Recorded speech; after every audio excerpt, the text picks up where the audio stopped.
Next thing I'm going to talk about is mood disorders. Mood disorders can take many shapes and forms. We can think of mood disorders in terms of anxiety. We can look at it in terms of depression. But anything that affects your ability to be contented and to be even versus emotionally dysregulated. Most of us can be emotionally dysregulated just by life. It's not uncommon just to wake up in the morning and spontaneously you're not in the best mood, or at the end of the day you may find yourself not in the ideal mood. Sometimes it's event specific. You can identify, well, here's why I'm not in a really good emotional space. But sometimes it can be much deeper than that. It can be an unconscious process. It can be things that you can't really identify or see. Sometimes it can be neurochemical. Sometimes it can be a long-term depression that you haven't been aware of. Sometimes it could be something that runs in your family or anxiety that you didn't realize you've had. It might be evidence that comes back from people around you who are noticing you're different. You've gained weight, or you're not sleeping as well, or you seem more dysphoric. There's many kinds of depression, many types of anxiety. And what I like to do as a neuropsychologist and clinical psychologist is to be accurate in assessing the person in front of me. Once you identify what somebody has, and they can name it, they can have the power over it. So once you name things accurately, you can have the power to change it. So I'm going to give you one simple technique in this video that is really a basic one, but one that I like. I call it the A through E method, and it's based on Burns's work, who is a CBT expert, and it's something I've modified. The first part is A. A happens to be antecedent or activating event. So sometimes there's an antecedent or activating event that might really affect how you feel and how you function.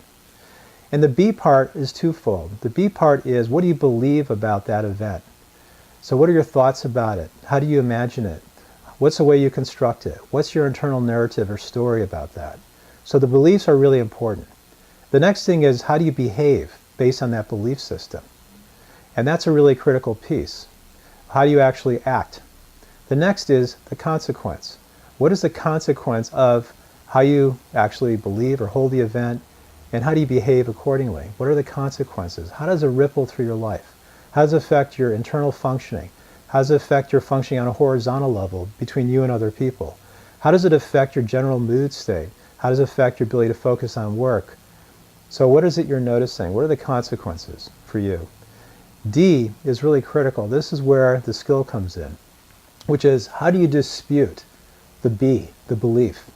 How do you really put the B, the belief, on trial, as if you are an expert witness in court, or you're deposing the belief?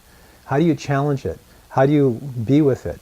How can you actually listen to it? How can you learn from the belief? How can you allow it to inform you or to change you? So disputing it, not necessarily accepting it at face value, but objectively looking at it, putting it on trial to see if there's any truth in it. And there might be, but there might be a lot of distortions, or you might be getting to some cognitive catastrophizing, other types of distortions that everybody knows about. And then E, the last part, is, how do you put energy into challenging what's not true? And how do you get to truth? The old adage, the truth sets you free. Sometimes understanding who you really are, seeing yourself accurately, loving yourself for who you really are, based on the truth of who you are, versus a false premise, is really a liberating experience that can allow everybody to be free and to be fully realized. Thank you.